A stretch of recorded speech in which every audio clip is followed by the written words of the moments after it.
The following program is made possible by the friends and partners of Creation Today. God apparently couldn't pass a grade school science class. There's no scientific evidence to support a global flood. Evolution has resulted in the countless species that have lived on Earth. Great landmarks are the work of millions of years of slow, imperceptible erosion. Either way, you don't need God, so here we are in our bubble of just us, trying to figure out what's right and wrong. They're all denying the worldwide flood. They have no idea that they are fulfilling prophecy as we speak.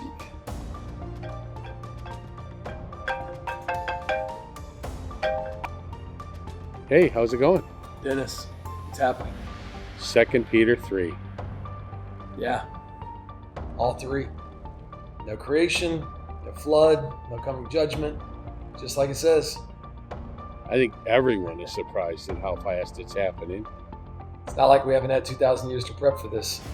Eric, I think it's time for Operation Wisconsin Dells. Who you got in mind? Just leave that one to me.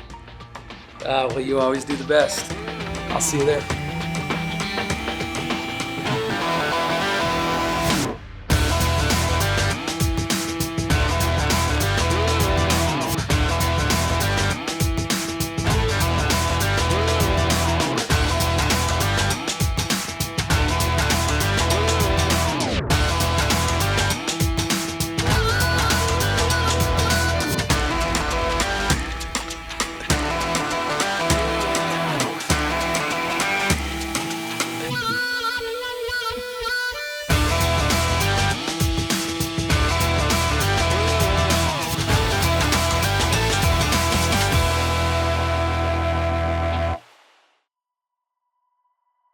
Hey guys, welcome to Operation Wisconsin Dells. We've gathered you here for a very specific reason. I want to introduce you to some of your team leaders. We've got Seegert, PowerPoint and presentation extraordinaire. We want you guys to be able to give powerful presentations about what you learn. We got Tim and Tim, little Tim, big Tim. We'll go with tiny Tim just for sake of not getting them confused, all right? Tim is a local geologist, going to really help you understand the geology that you're seeing. Big Tim is going to help us out with theology, making sure that what you learn about the flood and the prophecy that's spoken of is really well understood by you so that you can take this to the world. We've got Dennis Siler, team captain. He's the one who's heading up this operation, making sure that we take this not only for ourselves, but send it out to the world. And then we've got Mr. Rockman himself, Dr. Steve Austin. Thank you guys for joining us. They're going to be taking us, showing us things that you need to take out to the world. You guys are all familiar with the prophecy. In the last days, people are going to willingly ignorant of a couple things. What are they? Creation. What else? The flood. What else? The coming judgment of God. Guys, you look around today and it is crazy out there. People willingly ignorant of the creation, the flood, and the coming judgment of God. These rocks around us are crying out, and these men are going to tell you exactly what they're saying. It's powerful evidence of a worldwide flood. We've come to the middle of Wisconsin for a reason. We've been to Mount St. Helens, we've been to the Grand Canyon. It's time to come to the heart of America and help people realize that even in Wisconsin, there's incredible evidence of the worldwide flood. We wanted to be able to pack a punch so big that nobody could punch back. We wanted to come to a place that it's like impossible to see evidence of a worldwide flood, and yet right in the middle of the Wisconsin Dells, we see powerful evidence of the global flood. That's what we're accomplishing here today. This training is going to be pretty intense. You're going to have several teaching times. We're going to take you on several hikes that are going to be difficult. I need you guys to persevere. I need you guys to make it through. And by the time we're done, I need you to take it to the world. That's our job on this mission. You guys in? Yeah! That's what we need.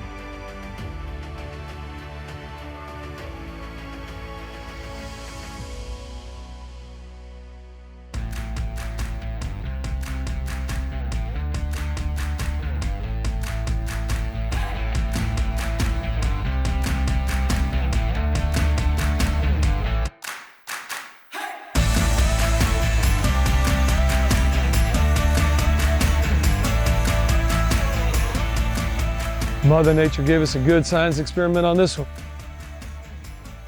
This used to be 60 acres of pristine lake with a beachfront view. Now it's a mere 20 acres of water that nobody wants to go in. Why? Catastrophic dam failure. Check it out. That right there used to be the spillway where the Jersey Valley Lake would spill over. Back in 2018, we got so much rain up here, water was going over that spillway by more than 8 feet. It was never designed to handle something like that. Washed this entire thing out in less than 12 hours. Let's go down and take a look.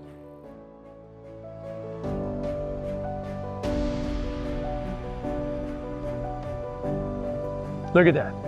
Thousands of cubic yards of sediment removed in just a couple hours. See, when a dam breaks catastrophically, it makes a catastrophic cycle where it erodes a little bit from the top, and that gives a whole lot more water because of the new elevation of the stopping point. A whole lot more water is now capable of going over that dam. And the more water going over the dam, the more it's going to erode it away, lowering the level that is stopping the water.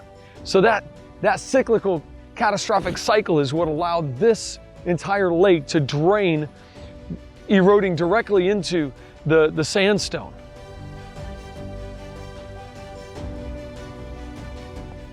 This is Cambrian rock. Notice how it's all stratified. It's laid out in layers, and you can literally pick the layers up off the other layers. This is an indication that all of this sediment was formed in moving water. It's called sedimentary. 700 feet below us is where we get the great unconformity, where the bedrock meets the Cambrian rock. In that little meeting point, we're missing somewhere around 500 million to a full billion years in geologic time. You can see why the secularists don't like talking about the great unconformity. But it's a site that we need to see, we need to get close up on. I say we take our evidence of what water can do from this location and go check out the great unconformity.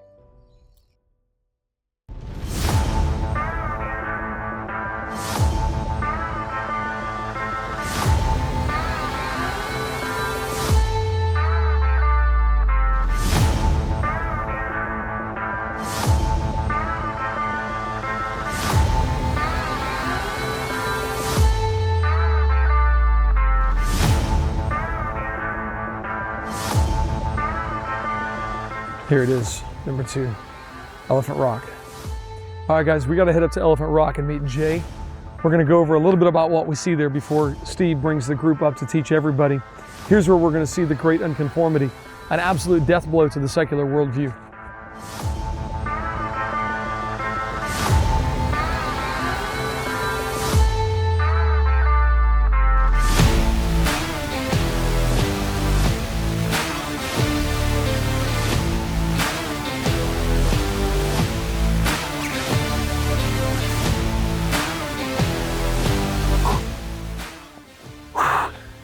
Make sure you're in shape when you go on this hike. It's a doozy.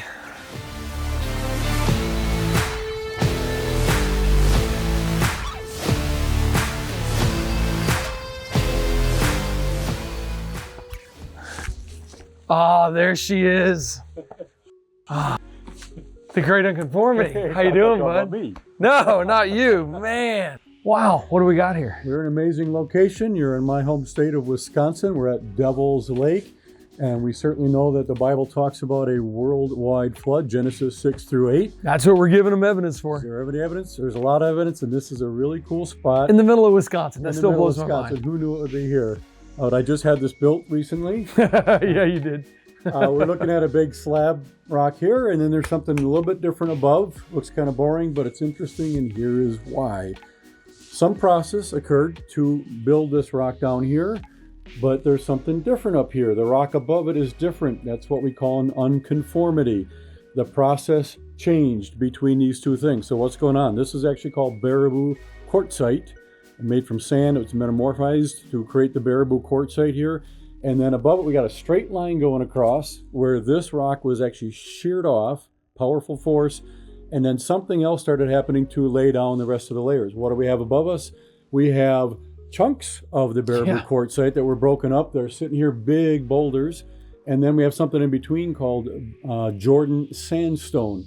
So what really happened here is this original creation rock, part of the original creation, hardened. Then when the flood came along, it came right through here and ripped up this layer, sheared it off like a crew cut, and then sedimentary layers started to form after that with the broken up quartzite, Baraboo quartzite and the Jordan sandstone. This is not only called an unconformity, but they call it the great unconformity, because we see this kind of thing all over the planet, including the bottom of the Grand Canyon, which you'd have to hike 1 mile down, about 6 hours to get down there to see this. But we can stand right here in Wisconsin and see the same thing where the flood came through and catastrophically ripped this up and started laying down the first layers of the flood. Bottom of the Grand Canyon, Tapete Sandstone, Bright Angel Shale, and Muav Limestone. We have the sandstone here and the shale and the limestone above this too, just like at the bottom of the Grand Canyon. And we're a couple thousand miles away. Well, Yes. a little over 1,500 miles away. Yes. Guys, it's really important that you get this concept. We're going to have to teach the whole group this because we want everybody packing a punch with the unconformity, the great unconformity here. They're not going to come back from this. This is powerful evidence of a global flood. Global flood, one of the most powerful evidences right here in Wisconsin and in the Grand Canyon and all over the planet. Okay, the great unconformity is fascinating. You got to wonder, with thousands of people walking by here every single day, do you think they have any idea what they're looking at? If they stopped and just examined it, would they realize what it means? So Ryan and Rachel, I got you here right above Devil's Lake, looking at two separate layers of rock, and I'm wondering if you have any idea the significance of what's going on here. What do you think, Ryan? Any idea? So there's, in my mind, two clear, distinct types of rock. Okay. This here potentially looks like some sort of sedimentary rock because I'm seeing that it's larger rocks that have been pushed together by pressure. So likely at some point in the Earth's history, you had sedimentary rocks that were under the ground and got pushed up. This, I have two other choices, igneous or metamorphic. Okay. It's not formed by lava, so I have to assume it's metamorphic. So it's formed by heat and pressure. So we have rocks here that are formed by their amalgamation of other rocks that have been pushed together. And then the rock below it, maybe I mess it up, formed by heat and pressure, an amalgamation of rocks that have been pushed together. So the significance likely comes from their position to each other. You have two distinct rock formations so close. How they got there, I don't know. We have a name for this, and it's called unconformity. Unconformity, right? How easy is it to see the great unconformity in Grand Canyon? You've got to take a 7-day raft trip minimum, okay, or hike a mile below the rim of the canyon vertically on a 10-mile trail to get down to the great unconformity. When I see big boulders in sandy beds, what's the biggest boulder we're seeing here? 4 feet diameter. And when I see boulders and fine sand, that warms my heart because that is pretty powerful, what's going on up there, right? Have you ever tried to move a 4-foot diameter boulder? Yes. Not easy, right? They weigh a ton or two. I'm looking for powerful agents, and when I see boulders 4 feet in diameter, that's wonderful. If it could talk, what would it tell? What kind of story would it tell? Okay, it's an erosion surface within the rock record, and that's called an unconformity. And because of the extent of the unconformity in southern Wisconsin, it's called the basal unconformity of the Sauk sequence. That's if I was talking to a geologist, I'd say that. That causes warmth to my heart because this unconformity goes down into Illinois and Missouri, Lamont, Regan, Sandstone, other things outside the Sauk area here in Sauk County, Wisconsin. And as you go down there, you'll discover that those have a similar thing. They have an unconformity underneath. And so it's a widespread unconformity here in Wisconsin, down there in Illinois, and then over there in Missouri. And then you go into Iowa, down toward Oklahoma, it's buried, but it comes back up to the surface right near Colorado Springs, Colorado. It comes up to the surface, and in Manitou Springs, Colorado, on Fountain Creek, I've seen the almost identical thing.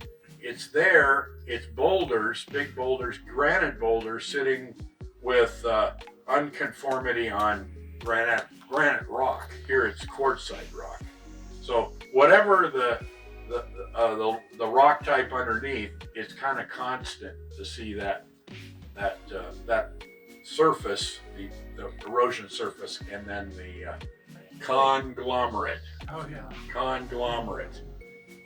Okay, but they're not perfectly rounded. They didn't sit on a beach and erode for 1 million years or something like that. It's very interesting there.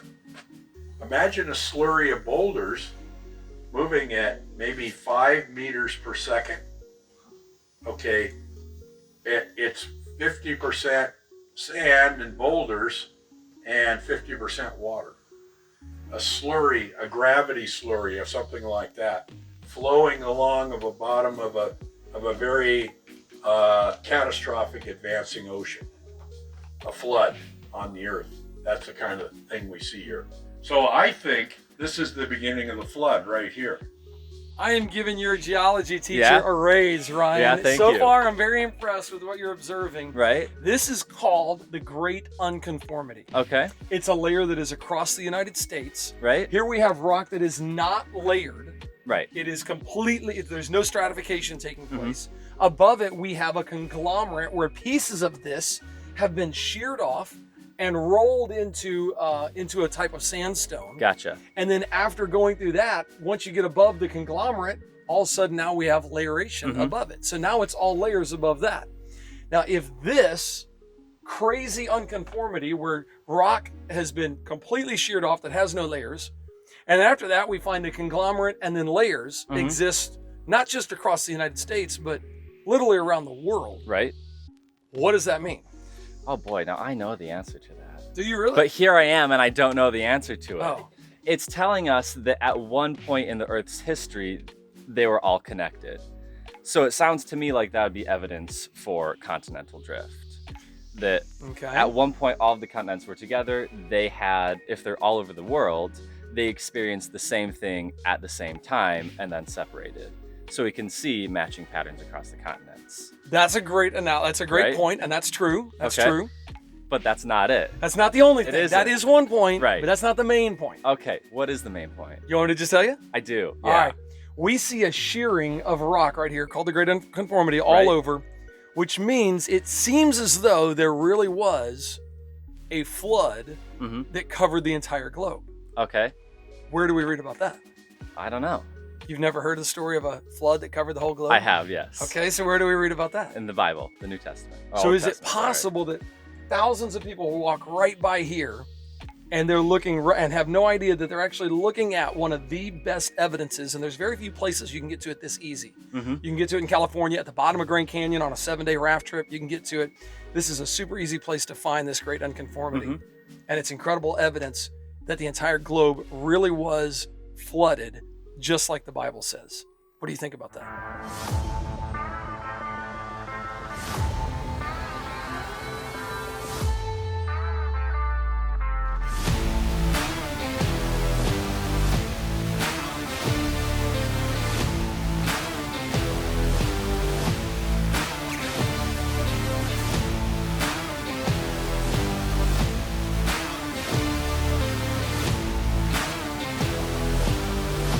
Now, in order to understand the big picture, we have to recognize that the flood triggered an ice age.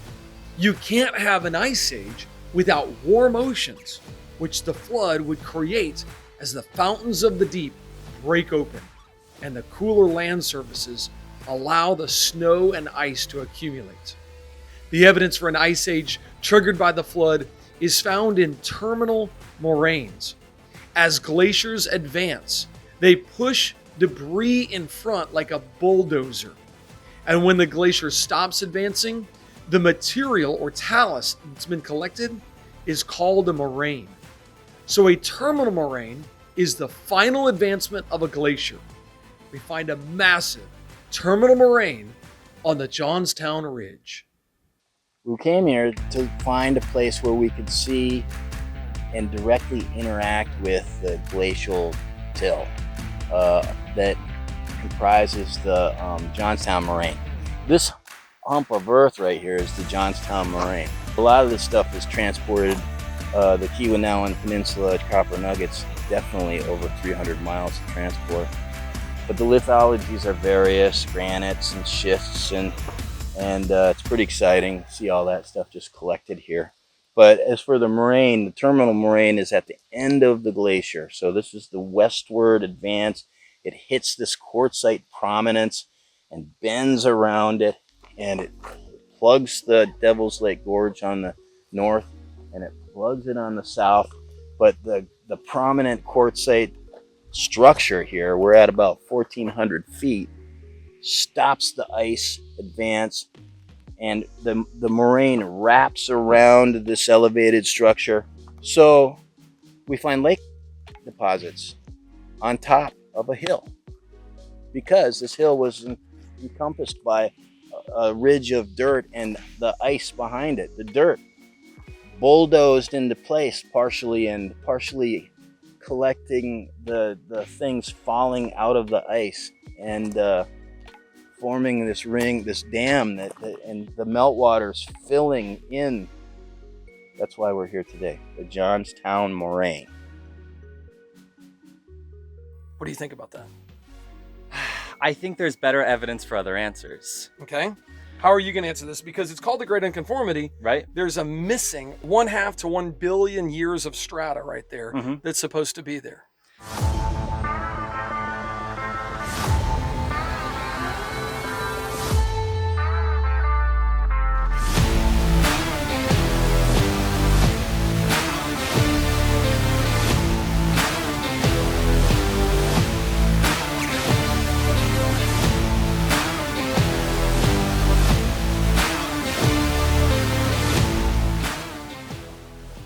Okay, I'd like to introduce you to Van Hise Rock. A whole bunch of geologists started coming by here and started talking about this rock, how cool it is, because they see a quartzite mountain that's kind of circular or elliptical mountain, a big canoe structure. I've got a guidebook here, and you can see the canoe structure. You can wrinkle it up and make a canoe out of it. And we're on the north side of the canoe, over here on this side, and down over there to the south is the bottom of the canoe, and then the other side of the canoe is about 5 miles south of us, and that is the Baraboo syncline. Baraboo syncline, that's what it's called. And we're right here on the north side of the Baraboo syncline. And as we look at the syncline, what do we see? We see vertical strata, okay, or vertical layers that have been heaved up. What do you need to make the canoe structure? You need north-south compression, right? North-south compression wrinkled up the layers, the horizontal layers, into near vertical layers here, and made the canoe structure 25 or 30 miles long, 5 miles north-south. So it's a real big thing. Now it's doubly plunging. On the east, it plunges down, and on the west, it plunges down toward the center of the canoe. So it is really like a canoe. That's the way to think about it. And in building the canoe, the original strata were buckled to make this amazing structure. And so when geologists saw this back 100 years ago, they started thinking, oh, I've seen that kind of thing elsewhere. And this became kind of the springboard for talking about foliation. And so foliation was defined here at this holy place and exported elsewhere. We had to bring you guys right here to Abelman's Gorge because we're over a half a mile away from where we were at the Van Hise Rock. And here we see continuous vertical layering. I mean, a half mile away and we're still seeing vertical strata. Over a mile of strata has been uplifted. This is evidence of incredible catastrophic events because there's no way a uniformitarian slow gradual process could make sense of the vertical beds that we're seeing here today. Not only that, you see the ripple marks in it indicating this was laid down in water, and it's layer after layer after layer indicating something happened here, laid this down by water, and then it was lifted up in a vertical position. And this is happening for miles. This isn't possible in the uniformitarianism geology that has been presented to the world today. It's only possible with a massive catastrophic event. Not only that, as these vertical columns go up, as the vertical layers go up, they're then sheared off at the top. And on top, we find a brand new set of horizontal layers of sandstone, indicating a massive amount of water came through here, sheared them off, and redeposited sandstone. We're not talking a local event here. This is evidence of a worldwide flood. And there's a lot of potential answers for that. We have a lot of geological activity that could explain those sorts of things. We didn't understand continental drift till the 40s or the 50s. So having a separation of layers like that is really cool, and it answers us really cool questions about Earth's processes that we understand. I'm a scientist, and as a scientist, I can answer questions about the physical things that we can see. Right. I look at these physical processes that we see, and they answer really cool questions about the formation of the Earth and potentially continental drift. And those things are really cool. And what I find is also really cool, in a place here, far from any sort of tectonic activity or plate boundaries, that's really fascinating. Is it a flood? I don't know.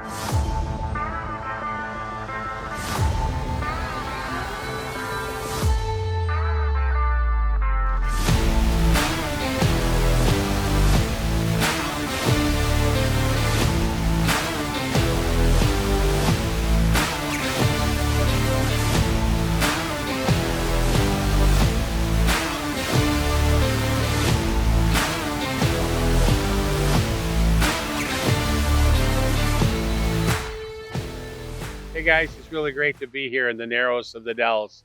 This is the very tip of the canoe of the syncline. It's kind of just a neat culmination where we see the uplifting of the Baraboo quartzite. Because up in the top of the hills here, we have the very lifting up of the rock again, where we see a vertical uplifting of a lake bed. It's an amazing thing of the power of God to lift this very thick platform of Baraboo quartzite that was down as much as 5,000 feet to be lifted up and exposed in this area. What a great place it is to see God's power. We've seen many other displays of the power of God at the great unconformity, where we see flood basement rock and right on top of it laid horizontal layers of Cambrian sandstone. Just a really neat place to see in the Baraboo area of all of the power of God. And then in this valley, or in this little section, we also get to see the beauty as well. So when we see the vertical ripples of a lake bed, to see them vertical, to realize that they were laying horizontal one time at the very base of a lake.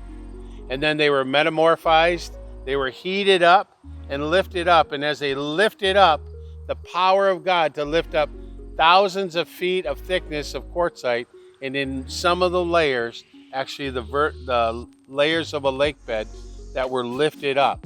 It's an amazing thing that is rare to see anywhere in the world, and you can see it right here in the Narrows at the Wisconsin Dells. Do you find it interesting that this concept of a flood was written somewhere around 4,000 years ago, and it matches science that we're just now discovering? No. You don't think that people that claim the Bible's not true, that they had no idea what they're talking about, and yet they gave an idea of a global flood.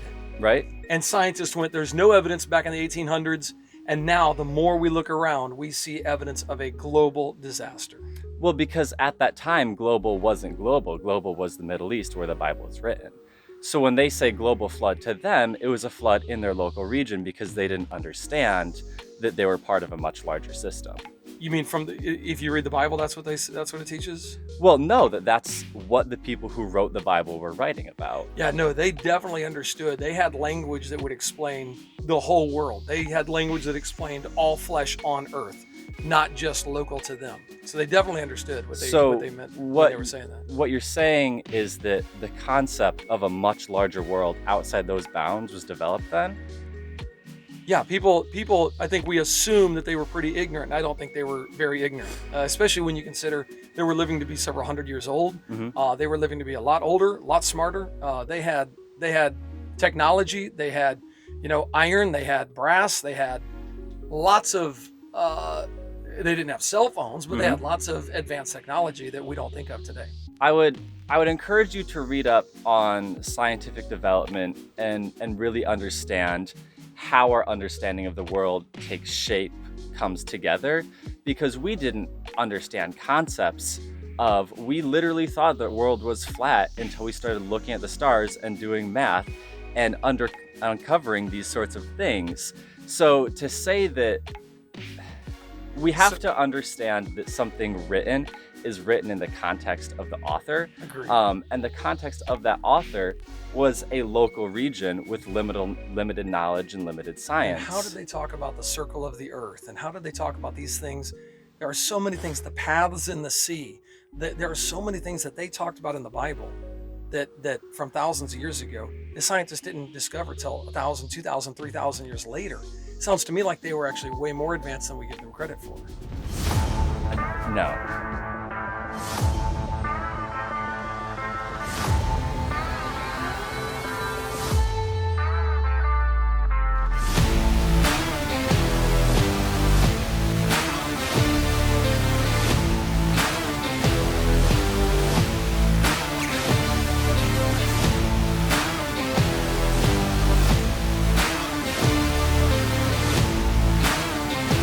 Okay, we're at this Cambrian sandstone outcrop in Parfrey's Glen in southern Wisconsin, and we're looking at the characteristics of the sandstone, trying to understand how the sand and the cobbles and boulders were deposited together in this very unusual canyon. What I see right here are these quartzite class big cobbles that are supported by sandy matrix.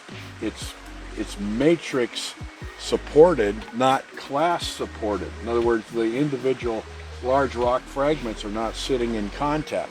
That means that this froze very abruptly, and it created this unusual texture. We call it pudding stone, which is a good way to say it.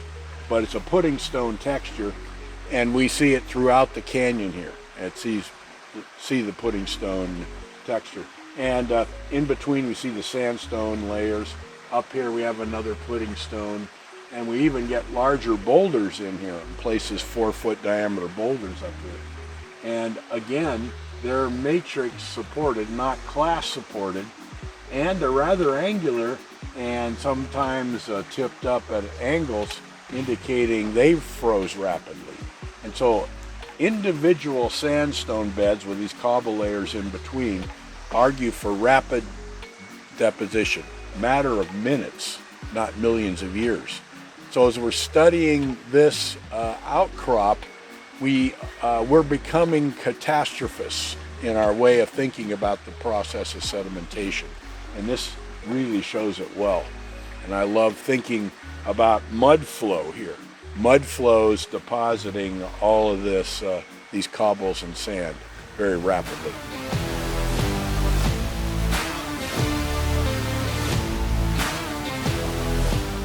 Let's talk about the strata we see. Do you see stratification? Yes. Especially where the texture changes. The composition, texture, and structure of what we're looking at, if you can put words on it, you're getting to be a geologist. The lower strata appear to be sandstone, the lowest strata right at creek level here. Then, as you're coming up, you notice maybe 3 or 4 feet of sandy, and then it becomes coarse. And what are those? We call them cobbles. The sedimentary objects are called cobbles. And the cobbles are in that one layer. And as you look at the texture of the layer, you also want to look for sorting. What sizes are in those layers as you're going up? Are they well sorted or poorly sorted? And then how are they structured, layered on top of each other? As we go up, what happens?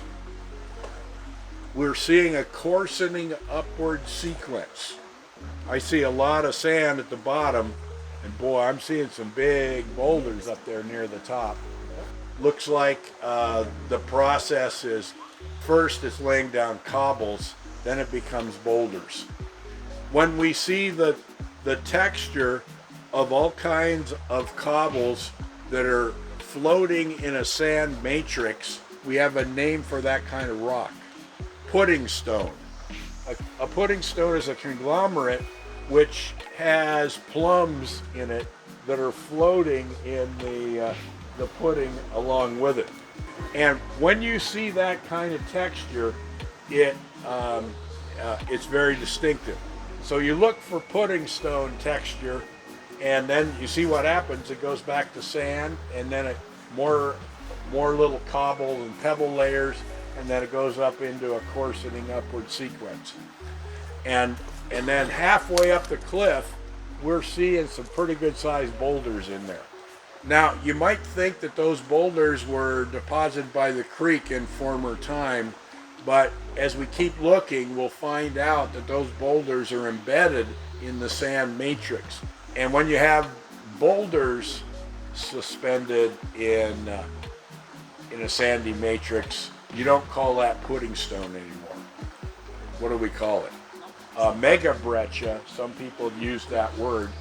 There's angular fragments up there, and they're suspended in matrix. And then the top of the cliff is sandy, isn't it? When we're coming up here, one of the ladies asked, how do ripple marks get buried in the quartzite? The answer is they get buried in the quartzite from fluctuating current velocity. That's the take home. You want to talk about that. You want to know something about history. There was a man who in the 1940s was at St. Anthony Falls lab, and he was watching the flume form sandy layers through a wall of glass. And he convinced himself that sand was deposited rapidly. He saw it form at, millimeters per second, that kind of thing, faster than that. You know who that man was? Dr. Henry Morris. And he had a vision for that flume, how it could make this kind of thing here. And when he saw this, he convinced himself mentally that he can engineer the process that makes this. Henry Morris discipled me, okay, and then I've discipled other people, and they're now graduating from universities. The bedding layers, the flat beds and the ripple beds can be formed rapidly, but we're looking at something really interesting here when we see the cobble layers with the sand in between. But if that was deposited slowly, what would happen? The large rocks would settle and the fine sand would float, and the cobbles would be what? They'd be stacked and they'd be touching each other. They'd be class supported. They'd be class supported, and they're sitting here. So when you see pebbles and cobbles standing with sand in between, not segregated out into layers, what does that signal? Fast moving, okay, because to move cobbles you got to move it. Even more importantly, fast freezing. It's got to freeze fast before those large rock fragments can fall. This warms my heart. Okay, when I see this kind of thing, because it looks like mud flows, looks like slurry. You know what slurry is? Concrete slurry, that kind of thing. That's what we're looking at. We're looking at slurry flow process. And before the cobbles could touch each other, there was so much sand in between, it froze. So that argues that it's 50% sediment, 50% water. So pudding stone is a mud flow deposit, a flood on the earth. Have you studied the Bible that much? I have, okay. Yes. I was in church my entire life. My dad is a theologian with a master's degree working on his PhD. I have talked about the Bible ad nauseum. I love it. Yes. But you don't accept it? No, it's not that I don't accept it. Oh, okay. It's that I take the physical processes that I can witness and that I can study. And that is what I decide to hold on to. Reality is based on perspective. So that is my reality. So your reality this is not evidence for a flood. This is some kind of tectonic plate movement, even though it could also be evidence for a flood. It just depends on how we see it. I don't think it could be evidence for a flood. We see some really cool evidence of glaciation and floods here in North America, but that kind of power to have that kind of effect, especially at a global scale, takes thousands upon thousands of years. Or a massive flood. To move rock like that, no.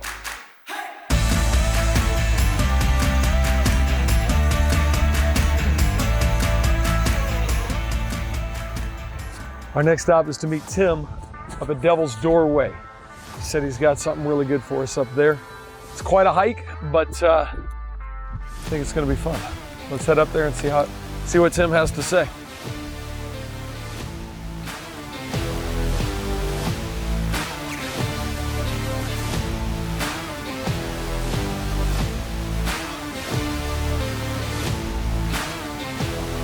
All right, so we're gonna take Potholes Trail up to Devil's Doorway.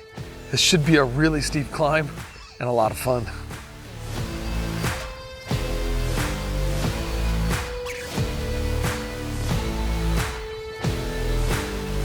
Look at this, man. Yeah. What a place to teach. Tim, this is incredible. It's awesome. Anybody know what this is called? Devil's Doorway. This is Devil's Doorway, and we are at Devil's Lake State Park in Wisconsin. Okay, and it's unfortunate that a place like this is such a showcase of God's beauty and his creative power gets associated with Satan, with the devil. It's with the first rebel. And you know what? We've all rebelled against God in our own way. We've all sinned against him. We all deserve his judgment. And yet, what did God do? He came and became a man. Yeah, he sacrificed became himself. One of us, sent his son, Jesus Christ. He became one of us. He went to the cross and died for us, in our place on the cross, so that we can be forgiven, that we can dwell eternally with him. You know, we should be using places like this that showcase his beauty, his creative power. We should be using places like this to point people to the Creator. That's what this week of camp has been about. Yeah. That's what this Operation Wisconsin Delve has been about. And we want to be able to use the things that we see in creation and point to the Creator. And Devil's Doorway is just another wonderful opportunity to do that. Well, guys, we brought you on Operation Wisconsin Delves to give you the science, like Tim said, that supports the theology. You've seen the evidence of the global flood so that you can sound the alarm and remind people of the prophecy that's being fulfilled as we speak. People are willingly ignorant of the creation, the flood, and the coming judgment of God. You've seen the great unconformity that traverses the continents. You've seen the quartzite ripples from when it was a lake bed laying horizontally, now completely vertical, indicating a major catastrophe. You've seen the pudding stones or conglomerates, indicating that there were massive mud flows that formed across the continent, flows that were not formed over a long, gradual process, as modern secular scientists would be forced to say. They had to be formed quickly. Oh, but for you to take this hike up a perilous ridge to Devil's Doorway. As Tim said, we're here to give you a warning. You see, there are many people in this world, and this could include some of you, who are standing at the devil's spiritual doorway right now. The devil is in the process of deceiving the whole world as we speak. He's telling the world that the rocks that you're sitting on took millions of years to form. They are not the result of Noah's flood. He's deceiving people into rejecting the truths of God concerning their family, their marriage, and their future. And he's tempting them with sin that is, oh, so fun, but only for a season. You see, if you were to walk through devil's doorway, your first step on the other side would be a doozy, because there's a cliff on the other side. Oh, my friend, walking through the devil's doorway will result in your destruction.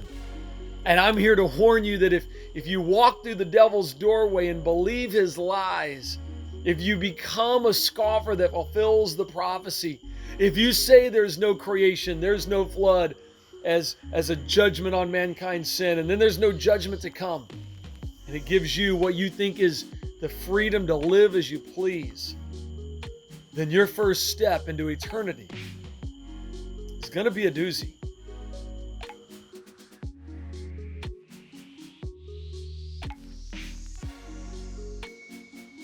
I really am glad you guys are on this tour. We're going to end up meeting back at headquarters and debriefing, but you guys have learned a lot of geology, haven't you?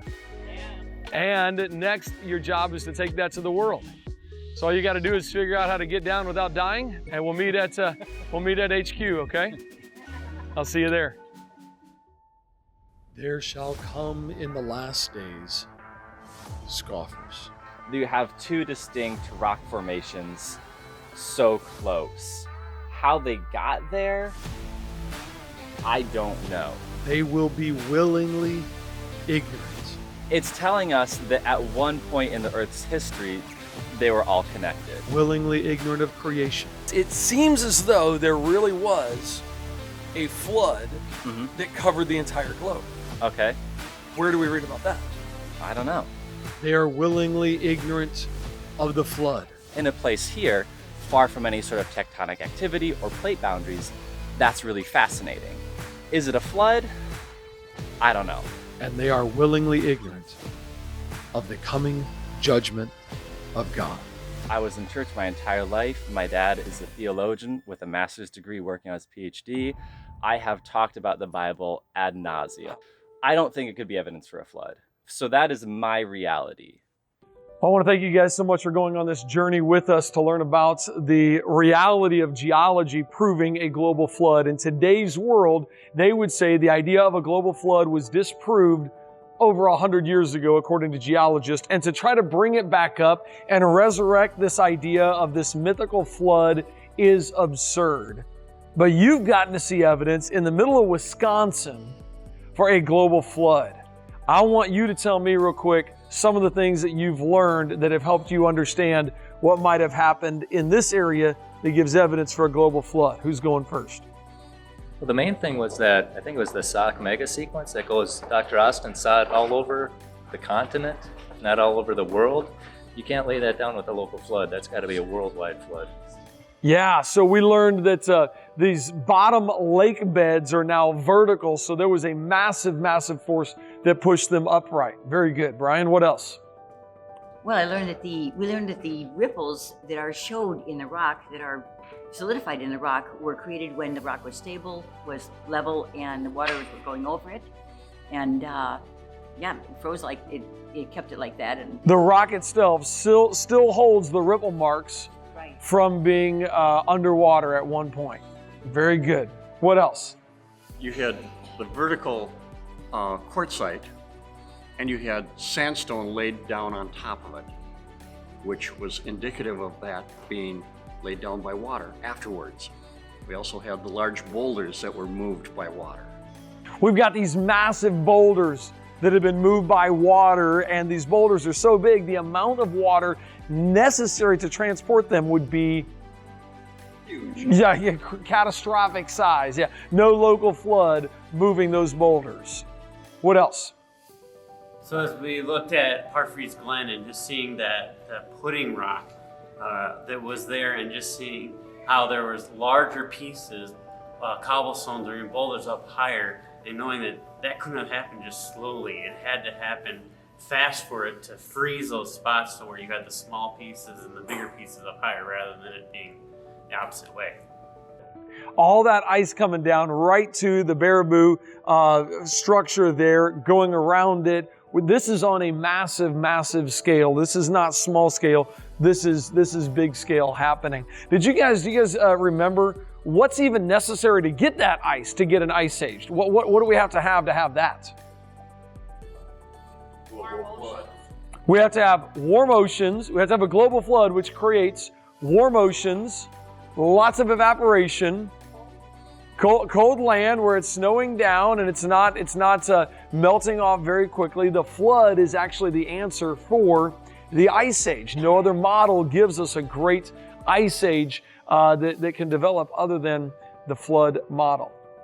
Well, now it's your turn to take this information that you've learned out there to the world. It's your turn to get out there and share this truth with others. So whether it's a Sunday school class or your friends, one-on-one, I need you to get out there and make this information known to the world. And more than just you, we also need you. Would you help us get this information out to the world? Thank you.